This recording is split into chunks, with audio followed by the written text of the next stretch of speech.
Welcome. My name is Nissi Ozigbu, and I have been leading and managing change in organizations globally for the past 15 years.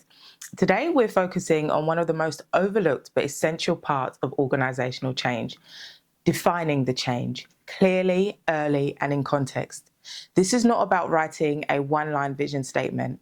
It's about building shared understanding across a complex organization. Understanding the system you're trying to change and the reasons behind it, and then finally, what success looks like. We'll look at how to define change from a systems perspective and how leadership across different levels needs to be aligned and involved from the very beginning. Many change efforts begin with action, forming teams, setting timelines, launching pilots.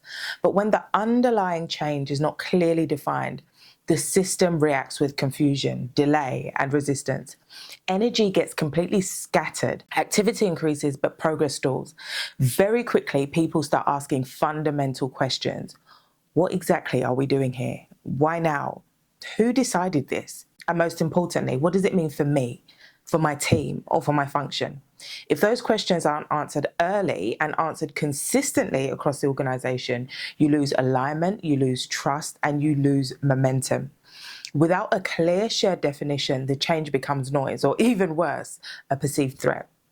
Defining the change isn't about a one-page summary. You do need that, but it means developing and communicating a shared understanding of what's changing in specific terms, why it matters to the organization, to its people, to its mission, how it fits into the broader strategy so people can see the bigger picture, and what success will actually look like, not just on paper, but in practice, across teams and behaviors. This clarity is not a luxury, it's the foundation of every successful change.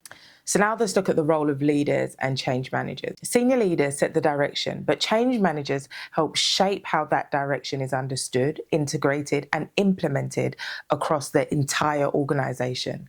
Their role is not just communication, it's translation, facilitation, and coordination. A systems-based approach to change requires leadership at all levels, not just from the top, but across functions. That includes executives who frame the why, operational leaders who interpret and apply that vision in their given areas, and change managers who connect the dots between strategy, execution, people, process, behavior, and outcomes. When change managers are brought in too late, the opportunity for early influence is lost. By that point, confusion has already taken hold, and decisions may already be misaligned with how the organization actually functions. So why does early involvement of change managers matter? Bringing change managers in early allows the organization to identify areas of potential resistance and misunderstanding, to clarify who is affected and why, to map dependencies and pressure points across the entire organization, and to align sponsorship, communication, and support structures from the very beginning. Early involvement also enables change managers to advise on how the change will actually land across the organization, not in theory, but in practice.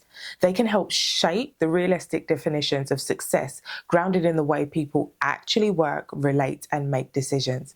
This kind of upstream clarity reduces downstream risk. You don't just react to the problems, you anticipate them, you avoid missteps that completely erode trust, and you help leaders lead with consistency and credibility. So in summary, when the change is clearly defined early, collaboratively, and with the right voices in the room, you lay the groundwork for everything that follows: engagement, planning, communication, sponsorship, and implementation.